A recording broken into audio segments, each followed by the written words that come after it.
Every warrior walks a different path. Samurai, the path of discipline. Ronin, the path of independence. Ninja, the path of strategy.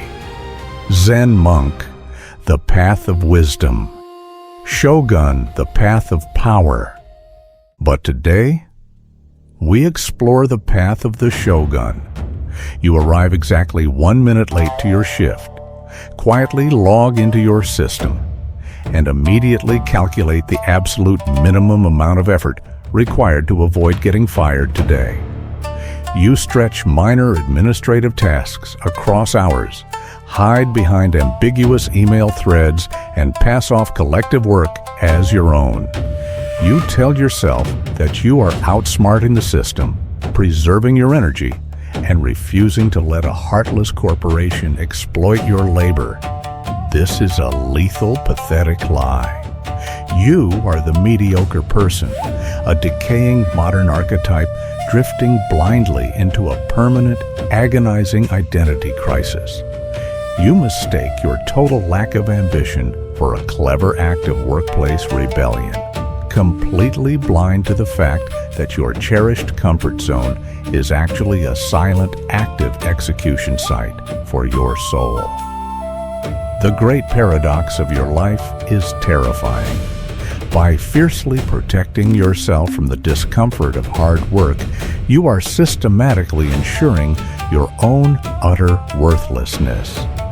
You have traded your sovereign potential for the cheap safety of a dull cubicle, completely unaware of the invisible, lethal trade-off you make every single afternoon. The unresolved mystery of your decay lies in the true identity of the master you are actually serving through your compliance, a master whose face will be violently revealed by the end of this path. In the absolute, merciless hierarchy of feudal Japan, mediocrity was an immediate passport to execution. The Tokugawa Shogunate did not establish a multi-century empire of absolute peace by allowing its subjects to coast, compromise, or drift through their duties. Within the grand, imposing architecture of the Shogunate Council Chambers, power was not an abstract concept or a soft inheritance. It was an active, crushing machine of total structural control. The modern person treats absolute lack of accountability as an unearned human right.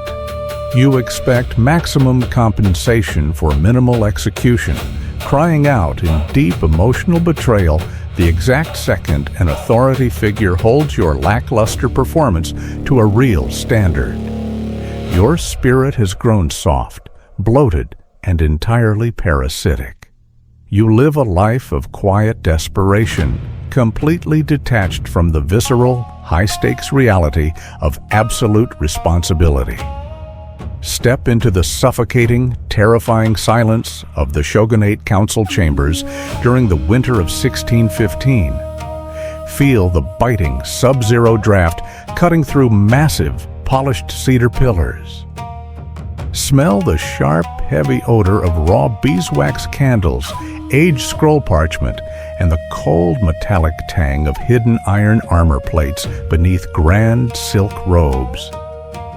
The highest-ranking daimyos sat completely motionless for hours, their knees pressed hard against the freezing wood, their jaws locked in medical precision.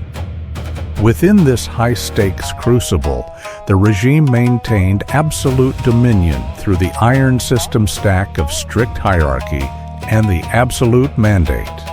They managed a severe collective ecosystem where every single gesture, word, and silence carried the literal weight of life or death. To break the independent pride of regional warlords, the shogunate enforced the relentless protocol of Sankin-kotai Restraint. This microscopic administrative tool forced every daimyo to move their entire court across hundreds of miles of treacherous terrain to Edo every alternate year, leaving their families behind as hostages. This system required 3 rigid execution steps.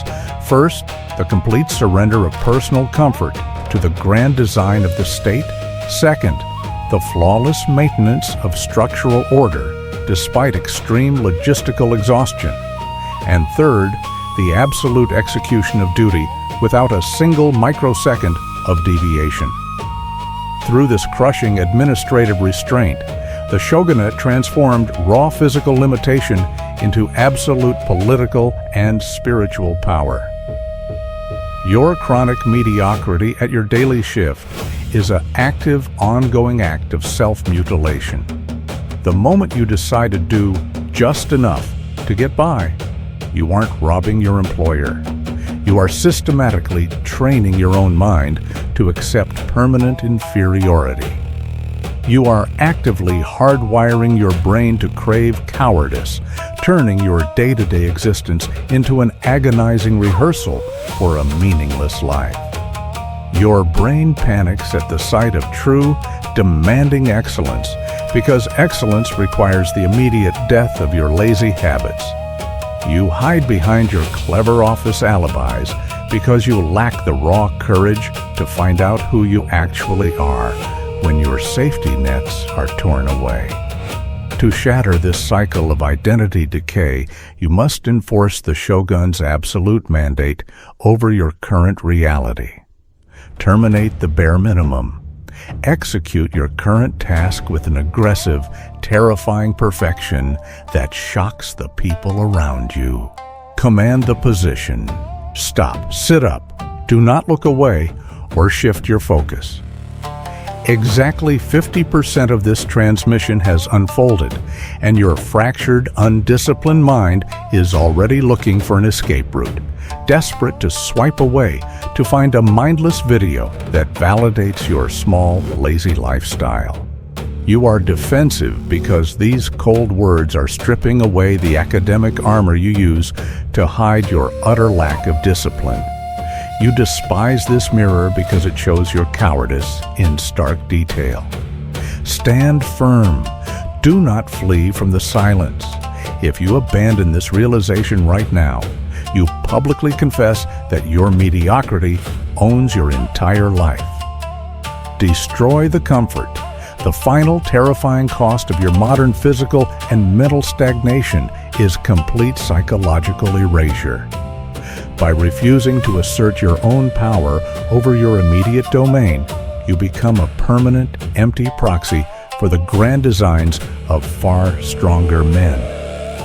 The shogun did not negotiate with laziness. They built an entire civilization by demanding flawless execution from every single link in the chain. True authority is not given. It is violently seized by enforcing an unyielding standard of excellence upon your own mind when no one is watching. The unresolved mystery of your failure is now laid bare. The master you are actually serving through your lazy compliance is your own internal enemy, the silent, parasitic voice that begs you to stay small, weak, and predictable. Draw your sword against this internal traitor. Tear down the soft walls of your comfortable execution site. Step out onto the high-stakes field of absolute execution and claim your sovereign right to power. Rule your mind. Every warrior walks a different path. Samurai, the path of discipline. Ronin, the path of independence. Ninja, the path of strategy. Zen monk, the path of wisdom. Shogun, the path of power. Which one are you? Comment below.